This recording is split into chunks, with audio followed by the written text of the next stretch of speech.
კვლავ მოგესალმებით ყველას. მეგობრებო და აი ამ კითხვაზე მინდა გავცე პასუხი. კიდევ ერთი შეკითხვა მაქვს თქვენთან, თამარ, თუ შეგიძლიათ რომ გითხრათ, როგორ შეიძლება ნეგატიური ენერგიისგან განწმენდა და თავდაცვა მაგიურ ზემოქმედებას გულისხმობ. დიდი მადლობა წინასწარ.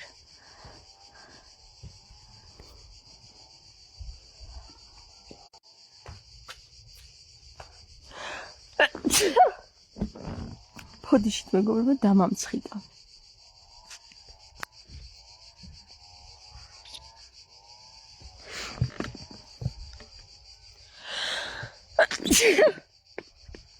აი კიდევ ერთხელ ის კიდევ დიდი ფოდიშით სამჯერ დამამცხიტა.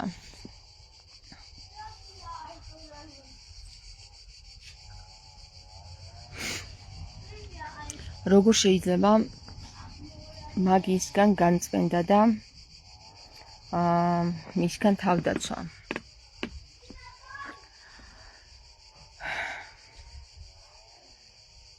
ჩვენ ადამიანებს გვაქვს ესეთი ჩარჩოში გავგზარდეს რა ალბათ და ძალიან რთული ამ ჩარჩოდან გამოსვლა, რომ აი ჩვენ კონკრეტულად გვინდა რაღაცა კონკრეტულად გვინდა გვითხრან 1 მივუმატოთ 1 არის 2. შემდეგ დავიზეპირეთ. შემდეგ 2-ს მივუმატოთ 2 არის 4, დავიზეპირეთ. და ასე შემდეგ. ანუ ფორმულები გვინდა რომ მოგცენ. სინამდვილეში ფორმულების შედგენაში არის მთელი ფილოსოფია და მთელი ეს სამყარო რა. ღმერთი არის აი ამ ფორმულების შედგენის პროცესში და არა ფორმულა მზა ფორმულაში უკვე. ეხლა ნახეთ, არსებობს ესეთი მდგომარეობა, ადამიანის სულიერი მდგომარეობა. როდესაც ადამიანის სულიერი მდგომარეობა დამძიმებულია, მაგალითად დამძიმებულია იმ საკითხებით, რაშიც 2000 წლის წინ ქრისტემ გააფრთხილა და მაინც არ აკეთებს და იმძიმებს სულს. აი მაგალითად ფორმულა პირველი. ქრისტემ გითხრა არ ჭამოთ შაქარი.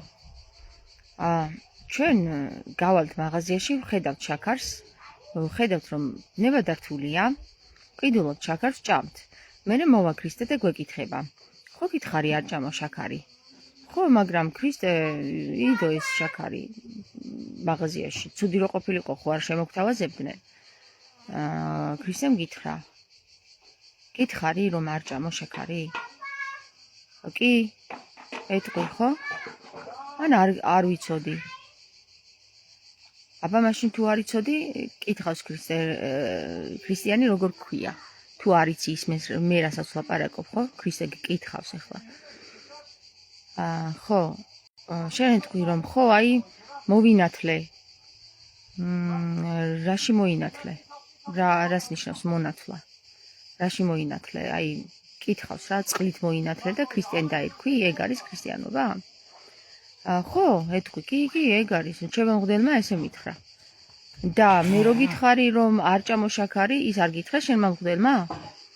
არა, ეგ არ უთქვას. აბა ეგ რანაირი ქრისტიანი მღვდელია? კითხავს ქრისტე. არ ვიცი, ხელდასმული მღვდელია, ილია მეორემ დაასხა ხელი.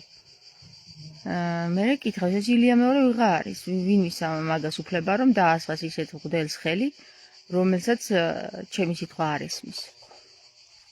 შენ ეთყვი რომ აბა ეგ ჩემი საქმე აღარ არის უკვე. კითხავს ქრისტე. აბა მას ჩემგან რა გინდა?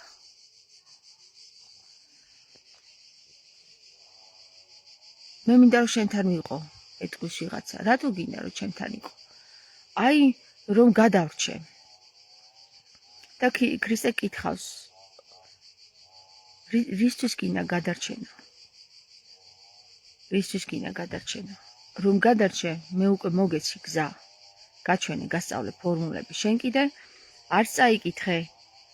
თუ წაიკითხე, ვერ შეასრულე. აბა ვინ გადაგარჩინოს? ბებია ჩემმა? თუ მე გადაგარჩინო. შენ ეთქვი რომ აი ვერ შევძელი რომ არ მეყიდა შაქარი და არ მეჭამა. თუ ვერ შეძელი, ესე იგი ვერ ხარ ჩემნაირი. აი რატომ გეუბნება ქრისტე რომ ჩემნაირი გახდითო. ეხლა რატომ მოვყევი ეს ამბავი რა? ჩვენ გვინდა ესეთი რამე. როდესაც სამყარო დაბინძურებულია და უკვე ალქაჯები ამოსული არიან ჯოჯოხეთიდან ზემოთ და ყველა სინათლის მომტან თუ სინათლის მატარებელ ადამიანს ჯადოქრობას უკეთებენ, ხო? ჩვენ გვინდა რომ აი ამ ომში გადავრჩეთ და როგორ გვინდა, იცი რომ გადავრჩეთ? ხელი არ გავანძრიოთ. ან სხვასთან წავიდეთ და იმან გაგომწვინდოს, ვთქვათ. აი იმან იცის ხრიკები როგორ განვიწმინდოთ და იმან გაგვწმინდოს. რა თქმა უნდა, გურუები, შარლატანები და ასე შემდეგ ადამიანებს დამოკიდებულს ხდიან, არასწავლიან ასეთ რაღაცას, რომ როგორ განიწმინდოს, თვითონ როგორ მოახერხოს განწმენდა და საიდუმლოდ იტოვებენ შარლატანულ აი ამ რიტუალებს, იმებს და თვითონ მერე რომ მოდის ადამიანი ფულს ართმევენ იმაში, რომ აი იმას ის თვითონ გაწმინდა, სინამდვილეში ძალიან დააბინძურა და გაუშვა ისე. ეხლა რა ხდება რა? ჩემი მთელი 1054 ვიდეო იმას ემსახურება, როგორ განვიწმინდოთ. 1054 ვიდეო მაქვს ჩაწერილი და სუმთლიანად რომ დავითვალოთ, იქნება დაახლოებით 2000 საათამდე, 2000 საათი ჩაწერილი მაქვს ვიდეო. აი ამ საკითხთან დაკავშირებით, როგორ განვიწმინდოთ. თუ მე მეკითხებით, მაგრამ თუ მე არ მეკითხებით, ყველაზე ადვილი ხერხი როგორ განვიწმინდოთ და როგორ დავიცვათ თავი, აი ესეთი მაგიისგან, ჯადოქრობისგან არის პირდაპირ გეუბნებით რა, ქრისტეს სიტყვებს გაეცადეთ. აი ყველაფერი არის მაშინ მოთხრობილი, ყველაფერი. რაც შეეხება იმას თუ რას გაგიხსნის მერე ქრისტე, შენ როგორ მოგცემს პირადად იმ ინფორმაციას, რა უნდა გააკეთო ეხლა, ეს იქნება აბსოლუტურად ინტუიციური, ეს იქნება სული წმინდის მიერ ნაკარნახები. აი ახლა რომ მითხრას ვინმე, ხო? გამარჯობათ ყველას, მოგესალმებით ღებშიდობისა. რომ მითხრას ვინმე, რომ იცი რა თამარ, აი მასწავლე რა ამ რიტუალს, ეს რიტუალი როგორ ჩავატარო, ან ჩამიტარე რა განწმენდის რიტუალი. მე გეტყვი რომ ყველა განწმენდის რიტუალი მე რაც ჩემთან რაც მოვიდა და სულიწმინდამ რაც გამიცხადა არის ჩემზე მორგებული. და შენზე მორგებული განწმენდის რიტუალი შეუძლია გაგიცხადოს სულიწმინდამ მხოლოდ შენ. მაგრამ შენ თუ სულთან არ ხარ კავშირში და სულიწმინდასთან არ ხარ კავშირში, ხო? ვერ გაგიცხადებს. შენ ივლი ამა თუ იმ ჯადოქართან, ამა თუ იმ არ ვიცი, სასულიერო პირთან, ამა თუ იმ ვიღაცასთან და ეცდები რომ აი სხვამ გაგიკეთოს და გაგწმინდოს. როცა პირდაპირი დავალება ქრისტეს მიერი არის, შენ თვითონ არ იყიდო ეს შაქარი რა. და თუ შაქარი გაქვს სახში გადაყარე მთლიანად. ანუ შაქარი რა არის ახლა ამ შემთხვევაში? ქრისტემ დაგიბარა, ხო? აი როგორ უნდა იცხოვრო. აი ისე თუ არ ცხოვრობ, მაშინ შაქარი გაქვს სახში და ყოველდღე მიირთმევ შაქარს. და თუ შენ ქრისტემ რაც დაგიბარა და ისე ცხოვრობ, მაშინ შენ ჩათვალე რომ ეს შაქარი უკვე გადაყრილი გაქვს და უკვე განწმენდილი ხარ. და დაწყებული გაწმენდა და როდესაც გაიწმინდება შენი სხეულიც და შენი გონება და სული. გული გონება და სული. ეხლა რა ხდება მეგობრებო რა? ხდება ესეთი რამე. ვიღაცამ კითხვაში დამისვა რომ თამარ აი მე ბავშვები მყავს და ყველაფერი რომ მივატოვო, მე რაღა ვაჭამო ბავშვებს. მეგობრებო, მე კიდევ ერთხელ გაგიმეორებთ რა. მე არ ვარ ღმერთი რომ გითხრათ რა მოხდება მერე. ეს იცის მხოლოდ ღმერთმა თქვენ როგორ და რა გზას გამოგიჩენთ. მაგრამ თქვენ თუ არ გაქვთ ამის რწმენა რომ ღმერთი გზას გამოგიჩენთ, მე რა უნდა გითხრათ? აი რა ვაჭამოთ ბავშვებს მე რომ ეკითხებით, ხო? არ მეკითხავს მე არავისთვის საერთოდ ვინ გადამიხდის ფულს. აი მე როცა ბანკის ვალები მქონდა 4000 ევრო, ხო? და ყოველთვიურად იზრდებოდა ეს ადიოდა ეს რა ვიცი, სადღაცა მიდიოდა რა, ალბათ დამჭირდებოდა მთელი ქონების არ ვიცი რა დამჭირდებოდა მე რომ აი ის ყოველთვიურად იზრდებოდა ძალიან ეს თანხა.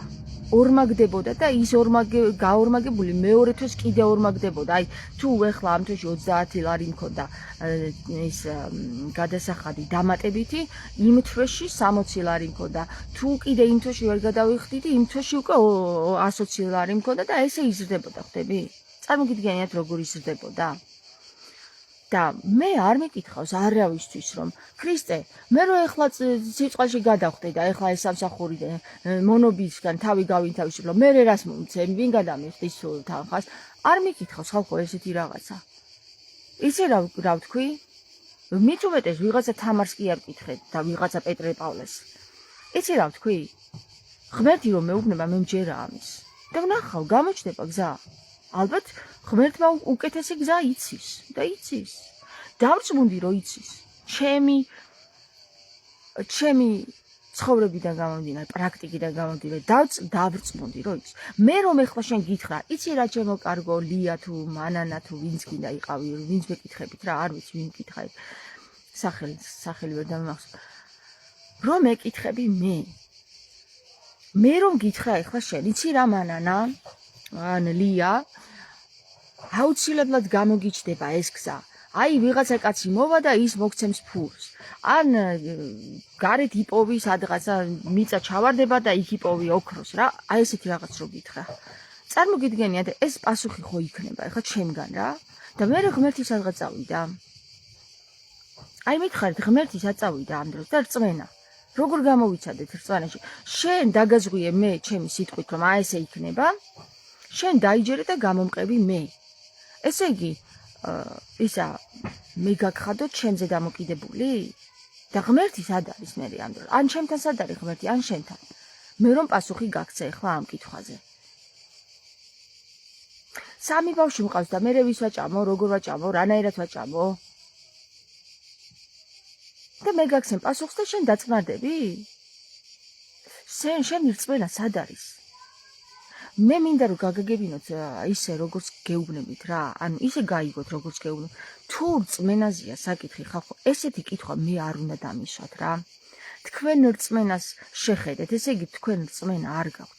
თქვენ თუ მე ამ კითხვას მისვავთ, ესე იგი თქვენ რწმენასთან ძალიან შორს ხართ.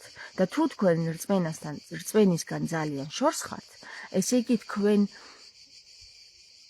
სიწყალში არ უნდა გადახდეთ, იმიტომ რომ რწმენა არ გაქვთ. რწმენა არ გაქვთ. გესმის? ჩემს გამო, რომ აი თამარმა ესე გითხრა და ესე უნდა გავაკეთოთ. როგორ გითხრათ რა, აუ რა რთულია რომ ადამიანს გააგებინო ქრისტეს სიტყვით მესამე პირმა რა, აი ვერ გაგაგებინებთ რა. არ ვიცი, ერთადერთი რაც დამჩენია, რა ვიცი ხალხო წაიკითხეთ რა, ქრისტე და იქნებ ქრისტე გაგარკვევინოთ ბევრი რამ რა, აი მე ვერ გაგებინებთ.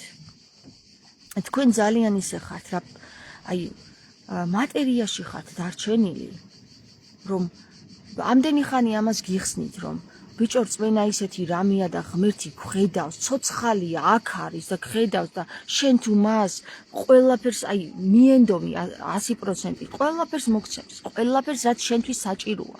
შეიძლება არ მოგცეს ოქროები და ვერცხლები, იმიტომ რომ არ არის ოქროები და ვერცხლები ადამიანისთვის საჭირო. მაგრამ შენთვის რაც საჭიროა, იმას მოგცემს. და შენ თუ არ გინდა მაგალითად მარტო პურზე და წყალზე ყოფნა, მაშინ ღმერთს ნუ მოკითხავ, რომ ღმერთო შენ არ მაძლევო რა.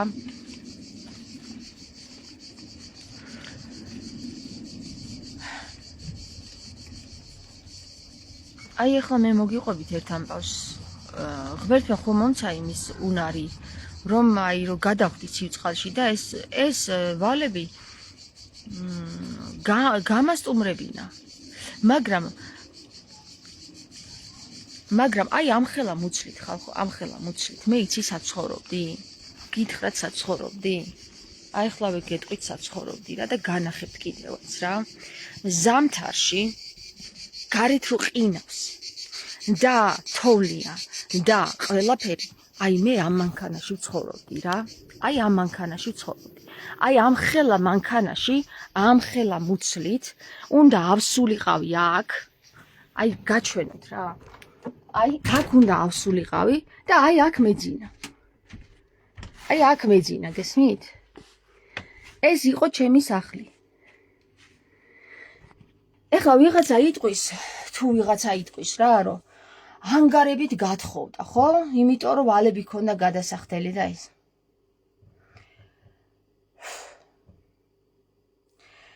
ჯერ ეგერთიც ანუ ეხლა რაღაც თავის მართლებასავით გამომდის, მაგრამ რახან ასე მოითხოვა ვითარებამ გეტყვით. ჯერ ეგერთიც მე არ ვიცოდი საერთოდ გამოჩნდებოდა თუ არა მამაკაცი ჩემს ცხოვრებაში. მეორე ზეთიც რომს გამოჩენილიყო შეიძლება იმ მამაკაცს საერთოდ ეთქვა შენი ვალებით მე რა შემჭირდები, ხო? თქვათ. არ იყო ჩემს ცხოვრებაში არც მამაკაცი. არც იმის საშუალება რომ ბიძა ჩემი გადამიხდის, ან მამიდა ჩემი, ან ბებია, ბაბუა, მამა ჩემი, დედა ჩემი გადამიხდის ამ თანხებს. არაფერი არ მქონდა. აი არაფერი არ მქონდა. მქონდა -4,000 ევრო ვალი. და იცით რა არის? ჩემს მეუღლეს როდესაც ჩემი ხელი ითხოვა, ნიშნობის ბეჭედიც კი არ შემოუთავაზებია, იცით? და ადამიანი რომელიც ახლა ანგარებით თხოვდება, ის ხო იმას უყურებს, აბა როგორ ბეჭედს გაჩუქებს, აბა როგორი სახლი აქვს, აბა როგორი ის აქვს, აბა როგორი დედმამიშვილი ხავს. არანაირი ესეთი მსგავსი მე ფიქრი არ მქონია მიუხედავად იმისა, რომ მე ვალები მქონდა. ჩემს მეუღლეს როცა ხელი მთხოვა, ნიშნობის ბეჭედი არ მოუცია ხელში. და იცით რა გითხრათ? აი ჩემი და მისი ქორწილის ბეჭედიც მე ვიყიდე ჩემი ფულით. ისიც ისევ ვალით. გესმით? აი თქვენ ეხლა კი არ განგიკითხავ ვუხსნი ხალხს რომ როგორ გადავხდი მაშინ წყალში რა. ეხლა ვიყურე ჩემ მეუღლე. მოტრიალდი აქ მოტრიალდი. მოდი აქ, მოდი ერთი წუთი. ეხლა რას ამ მქონდა დრო ამაზე.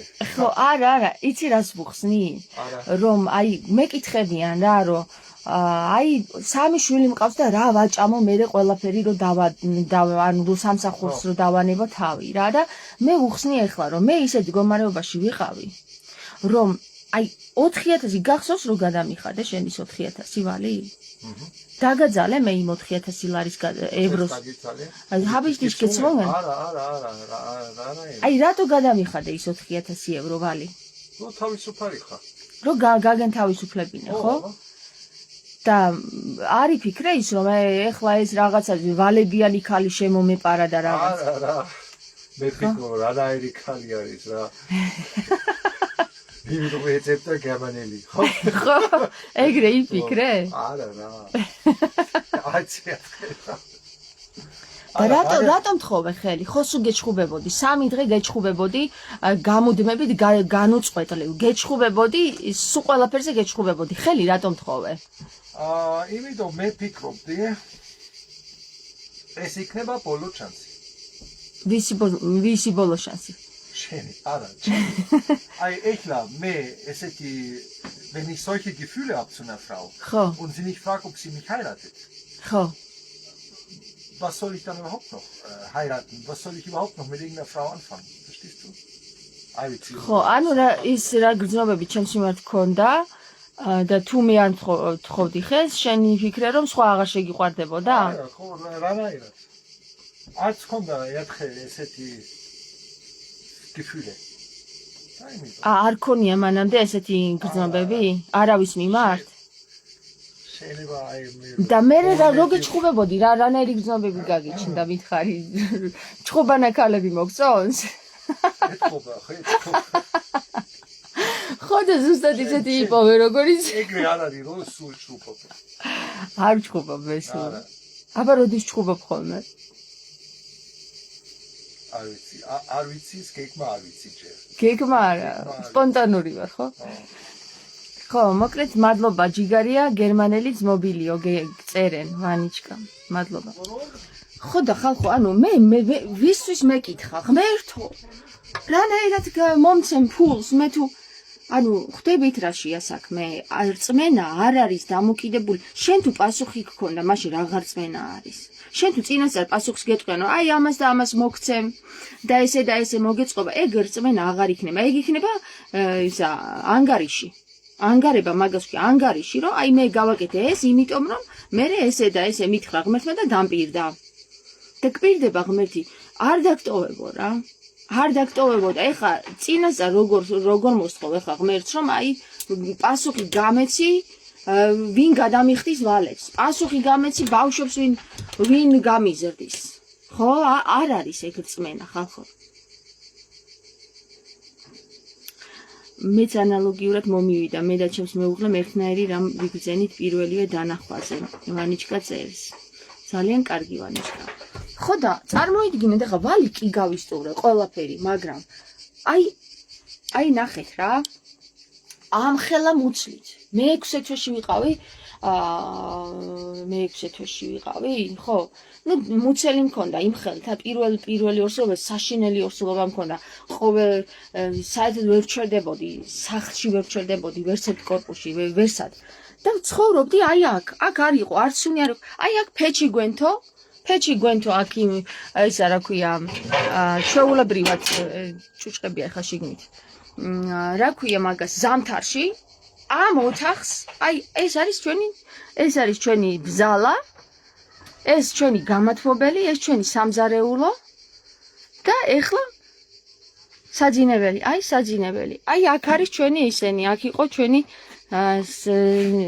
ტანსაცმელები და ასე შემდეგ ეხლა ესეც დავამატეთ ბავშვის გამაგებინეთ ხალხო აი როგორ შეიძლებოდა რომ მე ეხლა მე თქვა რომ აი ქრისტე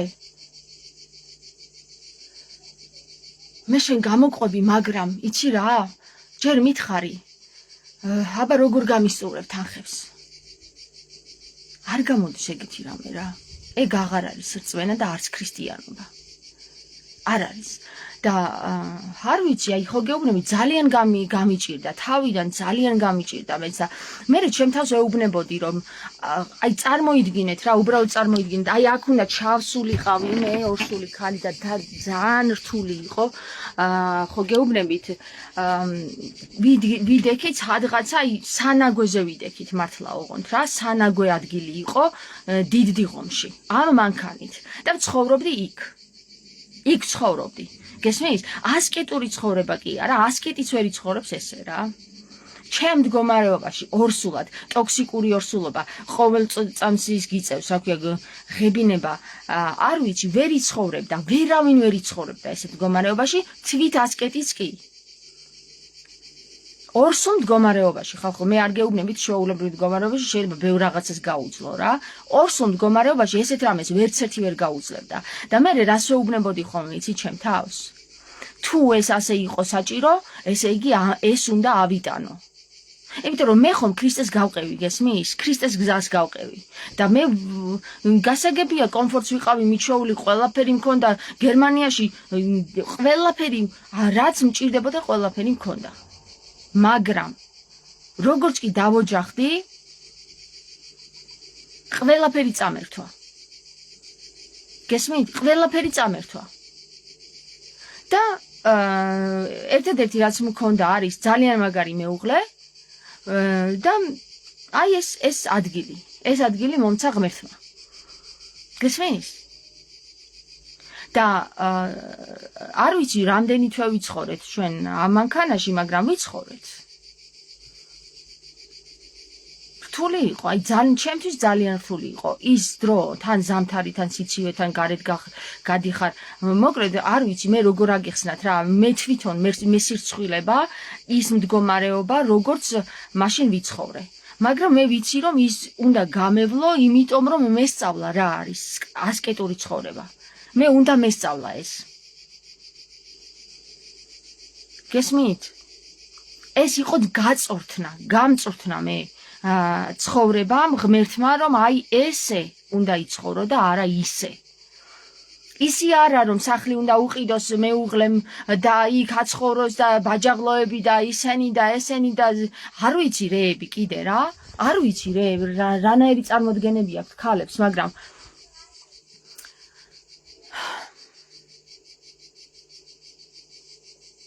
ეხლა რატომ მოგიყევით ეს რა, რომ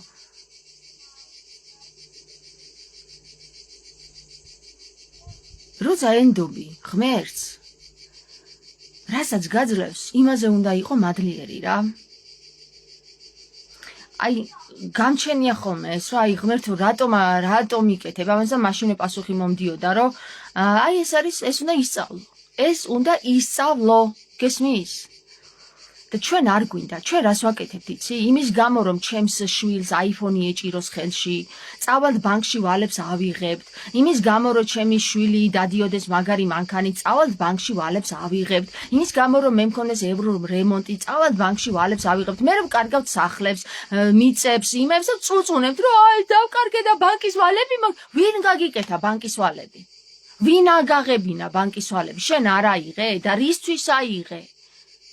iPhone-ის გამო და მანქანის გამო და მე ღმერთს აბრალებ რომ აი ღმერთი თუ არის სადარ მე შემეძლო რომ მეთქვა ღმერთო თუ ხარ აბა სად ხარ მე ხო შენთვის ხო სიწყალში გადავხტი და ეს იცი რა რასაც გასწავლის ღმერთი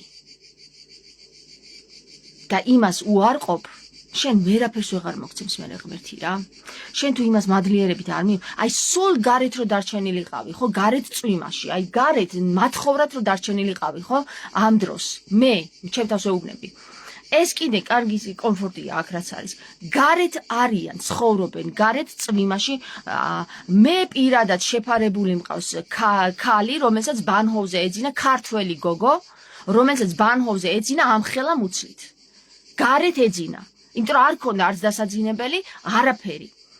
იმის მდგომარეობიდან გამომდინარე, ჩემი ეს მდგომარეობა კომფორტული იყო, გესმის?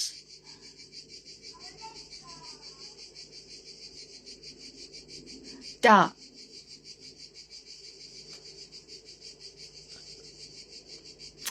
რატო ბრაზობ ახლა? რაღაცა გავბრაზდი ძალიან. ხო, იმიტომ გავბრაზდი, რომ ხო, არასწორი კითხვებია რა. უბრალოდ კითხვებია, რომელიც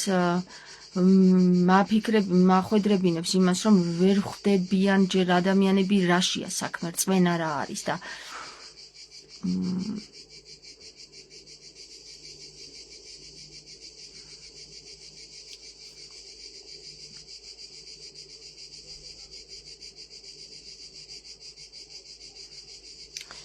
სიყვარული იკარგება, აღარ გრჩება დრო სიყვარულისთვის, მით უმეტეს მაძღარ მდგომარეობაში ყველაზე არხეინები ვართ ადამიანები.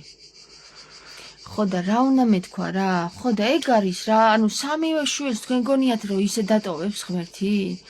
აუცილებლად მისცემს შენ თუ ქრისტეს გამო, ანუ თამარის სიტყვის გამო კი არა, ძალიან ვთქვათ, სწორედ გამიგეთ რა. ჩემი სიტყვის გამო არ უნდა გააკეთოთ ეგ ხალხო რა. თქვენ რწმენა იპოვეთ თქვენ თავში. თქვენი ქრისტეს რწმენით უნდა გააკეთოთ ეგ. დანარჩენი სხვა ყველაფერი არის ბოროტის. მე ანუ ხო გეუბნებით რა, მე არა ხალხო, მე არაფერს არ ვამბობ საერთოდ რა. მე არ მომისმინოთ.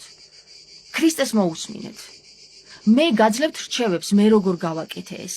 თქვენ შეგიძლიათ უბრალოდ ამ რჩევებიდან თქვენი პოზიცია დააფიქსიროთ, რა პოზიციაზე გახართ. გესმის და მე რო გეუბნებით ესე გააკეთეთ მეთქი ჩემს გამო ესე არ უნდა გააკეთოთ მე თუ მოისმინეთ შემგან გადაამოწმეთ აბა ქრისტე მართლა ამას ამბობს იქნება სხვანაირად გავიგო რო წაიკითხავ იმ ტექსტს იქ შენ რასაც გაიგებ ის უნდა გააკეთო მე არა ყველა იგებს თავისებურად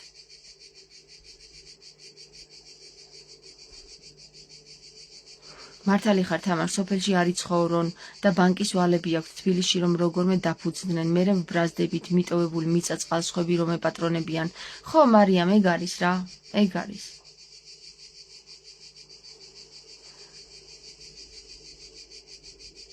ხო და აბა რა გითხრათ რა ეხლა მე რომ მოვედი ამ სახში მესამე ბავშვზე ვიყავი მეორე ბავშვზე ვიყავი ორსულად და იქაც უღებინება მქონდა და რა ვიცი მე საჭმელს ვერ ვჭამდი ნორმალურად პირველი 5 თვე ამ სახში არც აბაზანა იყო არც სამზარეულო იყო არაფერი არ იყო მე გადაყუდებული ვიყავი აი ამ სახზე გეუბნებით რა გადაყუდებული ვიყავი, ვერაფერს ვერ ვაკეთებდი, გული მიმდიოდა ხოლმე, ისეთ სუდად ვიყავი ხოლმე რა. აი, ყველაფერი შემეუღრა, თავისი ხელით გააკეთა, თავისი შრომით, წლების განმავლობაში, მაგრამ თან მამაჩემის სახლია ეს, ხო? მამაჩემის სახლია. დამიტოვა მამაჩემა ეს სახლი. და მაშინ მამაჩემი ცოცხალი იყო, როცა აქ ვიყავით. არაფერი არ კომფორტი არ მქონდა მე. წლების არც ეხლა არ მაქვს კომფორტი, თქვენ გონიათ რომ კომფორტი მაქვს, მაგრამ თუ რამეში დამჭირდა თანხა, ჩემი მეუღლე ყველაფერს გააკეთებს იმისთვის, რომ იმ თერაპიაზეც გამიშვას, იქაც, თუ გინდა საზღვარგარეთაც გამიშვას სამოგზაუროდ. არაფერ მე არ მაკლია ისა, რა ქვია, ჩემი მეუღლისგან ყურადღება. მაგრამ მე ანუ კომფორტი არ მაქვს. რისთვისაც ხალხი ბანკის ვალებს იღებს. მე 100 წელი არ ავიღებ კომფორტისთვის ბანკის ვალებს რა. არ ავიღებ, იმიტომ რომ აი ეს არის ცხოვრება. რაც გაქვს, იმით დაკმაყოფილდე. და ის გაალამაზო, გააბევრო და იმით იცხოვრო. და მაგრამ შენ თუ გინდა რომ კომფორტიც გქონდეს, კარგი საჭმელიც, ხორცები და რა ვიცი, 1000 გვარი ტორტები და ისინი ჭამო, მაშინ ქრისტეს ვერ გაყვები ეგრე რა. ვერა, ქრისტეს რო გაყვე, ასკეტი უნდა იყო. ასკეტური ცხოვრება კიდე მარტო ბერებს არ ეკუთვნით. ყველა ქრისტიანს ეკუთვნის ასკეტური ცხოვრება.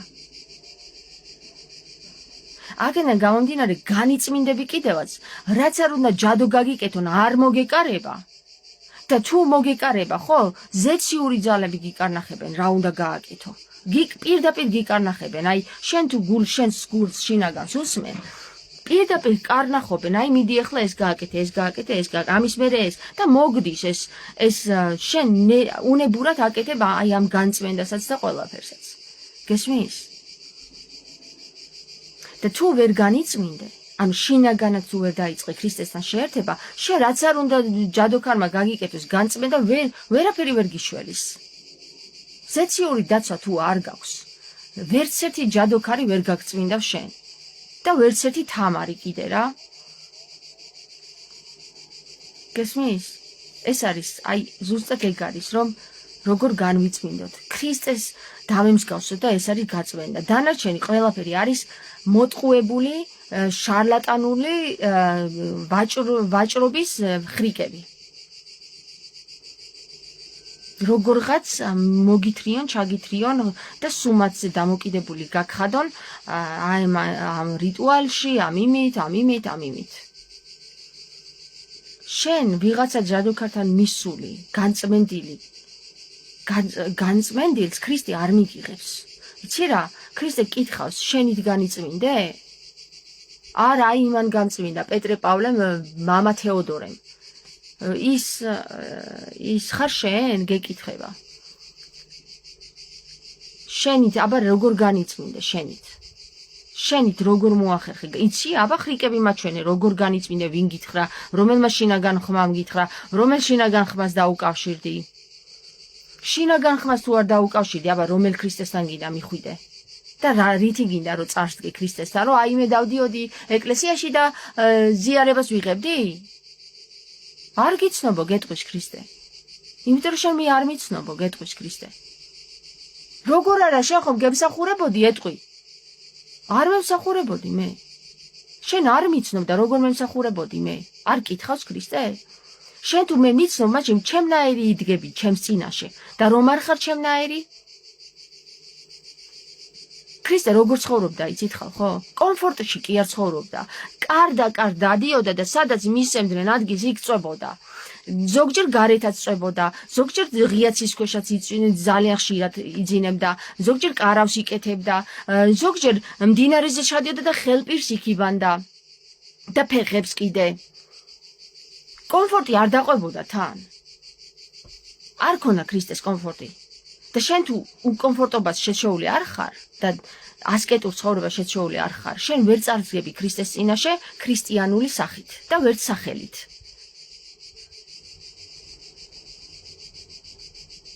კაცრი ნათქვამია თამარ ასკეტურებს ერთში ყველა ვერ იცხოვრებს, ერთია ქრისტეს გაუხსნას ადამიანმა გული და თავად მიხვდებით ადამიანი საიდან მოდის ჭეშმარიტები ბედნიერება და ჯანმრთელობა. არა მგონია ვანიშკა. როგორც კი ქრისტეს გაიცნობ, შენ ასკეტური ცხოვრება არაფრად არ მოგეჩვენება. ძალიან გაგიადვილდება ასკეტური ცხოვრება, როგორც კი ქრისტეს გაიცნობ. მაგრამ თუ ქრისტეს ვერ გაიცნობ, მაშინ რა თქმა უნდა რთული იქნება. ანუ როგორ არის, იცი ესე, ერში ცხოვრება რთულია. რას ნიშნავს ერში ხალხო? ქრისტე ერში არ ცხოვრობდა? თუ სადღაც იყო წასული იქ მონასტერში. ქრისტე ცხოვრობდა ერში და ასკეტურად. და გითხრა დამემსგავსე მეო და აბა ეხლა თუ გინდა რომ ქრისტეს დაემსგავსო ერშიც უნდა იცხოვრო. იმ ჯოჯოხეთში, სადაც ყოველდღიურად 10,000 კაცის განკურნება უწევდა ქრისტეს, ისეთ ჯოჯოხეთში უნდა იცხოვრო და თან ქრისტეს უნდა გავდე და თუ არ შეგიძლია ახლა დაირქვი ერის ცხოვრება და ბერის ცხოვრება. ვინ გითხრა სად დაგიყო ქრისტემ თქვათ, რომ აი იქ ბერები იცხოვრებენ სუფთად, აქ ერში იცხოვრებენ სხვანაირები. არ უთქვი არსად ეგ ქრისტეს ყველას გითხრა რომ დამემსგავსეთ მეო, ერში ცხოვრობდა ქრისტე. ერში ცხოვრობდა ქრისტე და არა ბერში. 40 დღე იყო მხოლოდ ხალხის გარეშე ქრისტე, მეტი 40 დღის მეტი არ ყოფილა ხალხის გარეშე. სულ ერში იყო, სულ ხალხში იყო, სულ ხალხს განკურნავდა და სულ ხალხს ეხმარებოდა, დადიოდა კარ და კარ, სოფელ, ქუჩა და ასე შემდეგ. ქალაქ, არანაირი ერი და ბერი არ დაუყვია ქრისტეს და ნუ მატყუებთ ახლა რაღაცეებს. წავედი ახლა მე მეგობრებო, რა ვიცი, მე გითხარით მეგონი რაღაც ემოციურად ვიცი ხოლმე ლაპარაკი რა და ზოგს გონია რომ ჩხუბობ. ხანდახან მე ზგონია ხოლმე რომ ჩხუბობ, მაგრამ არ ჩხუბობ. ემოციურად საუბრობ ხოლმე და ეს ჩემი ემოცია არის, რა ვქნა, ესეთი მე მივიღე ეს ჩემი ემოცია, ძალიან მიყვარს. მე რომ ესეთი ემოციური არ ვიყო, ვერაფერს ვერ გავიგებდი ალბათ. ეხლა გააკოცეთ, წავედი და ეკლესიაზე მივდივართ დღეს მოდიან თბილისიდან, რუსთავიდან მოდიან, ქუთაისიდან მოდიან, თბილისიდან არ ვიცი მოდიან თუ არა, ყოველ შემთხვევაში ჩვენ აქ ვართ, ვინც დავხვდებით, ავალთ. იქაც შეიძლება 1-2 ლაივი ჩავრთო. აბა კარგად დროებით.